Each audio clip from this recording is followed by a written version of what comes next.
Assalomu alaykum aziz kuzatuvchilar.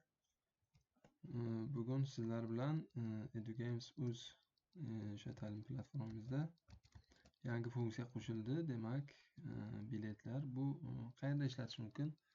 Misol uchun, maktablarda turli xil tanlovlar, kitobxonlik tanlovi bo'lishi mumkin yoki turli xil joriy nazorat, zakovat o'yinlari bo'lishi mumkin.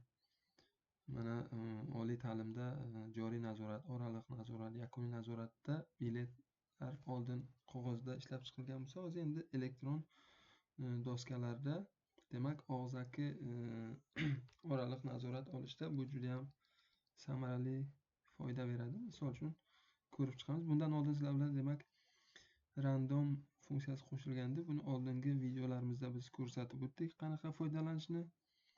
Bugun demak biletlar yangi funksiyani ko'ramiz. Kiramiz. Kirganda demak bu yerda fanlar bo'ladi. Bu yerda fan yaratib bo'lmaydi. Buni orqaga qaytib, demak mana pastga borib, mana yangi fan qo'shish deb bu yerda qo'shib olasiz. Qo'shib olganingizda, misol uchun kelinglar qo'shib chiqamiz.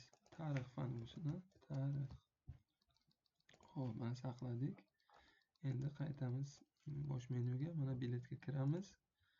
Kirganda mana ko'ryapsiz, bu yerda tarix fani kelib qo'shildi. Xo'p, biletlarni boshqarish. Kelinglar bunga bilet qo'shamiz. Kirganimizda yangi bilet qo'shish deyapti. Xo'p, bosamiz.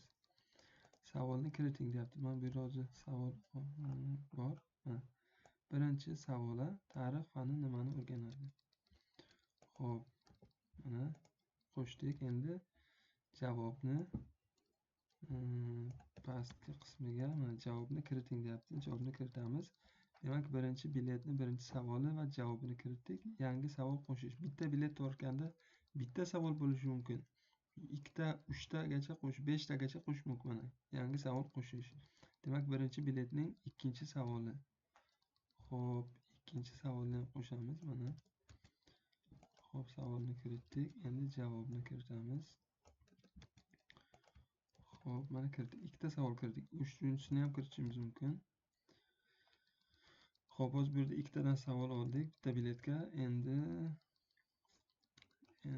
saqlash qilamiz. Xo'p, bu kerak emas bizga. Saqlash.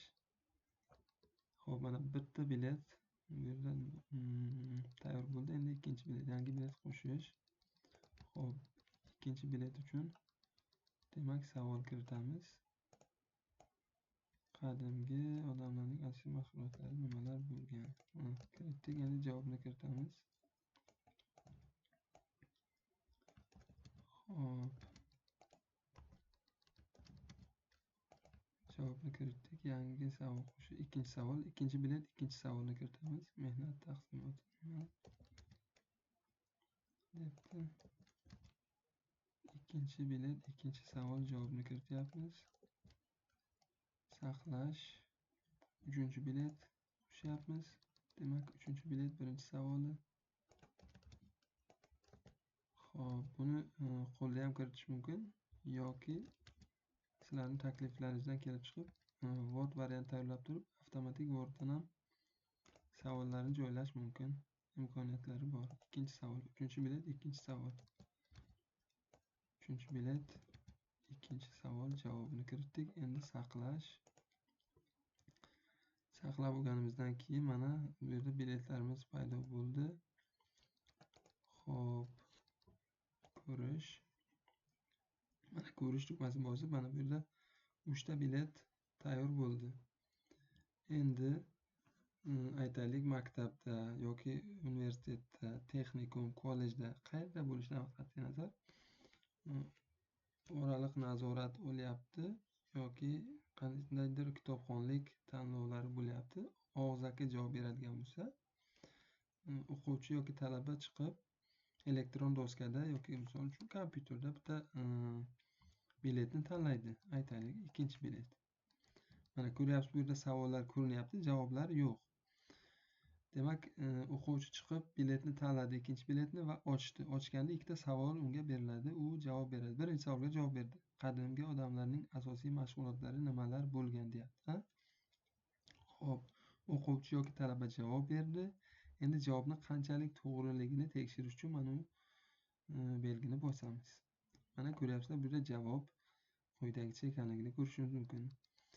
Xo'p, ikkinchi savolga javob berdi va javobni tekshirish uchun buni bosamiz.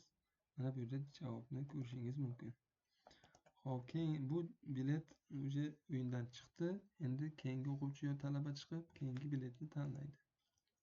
Bu ham xuddi shu shaklda savol o'qiydi, javob aytadi va javob tekshiriladi.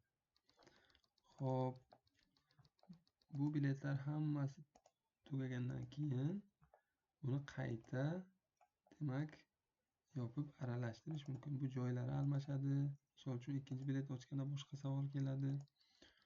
Xuddi shu shaklda foydalanishingiz mumkin. Bu yerga istalgancha bilet 50 ta, 100 ta, xohlagancha bilet joylash mumkin. Demak, mana ko'ryapsiz.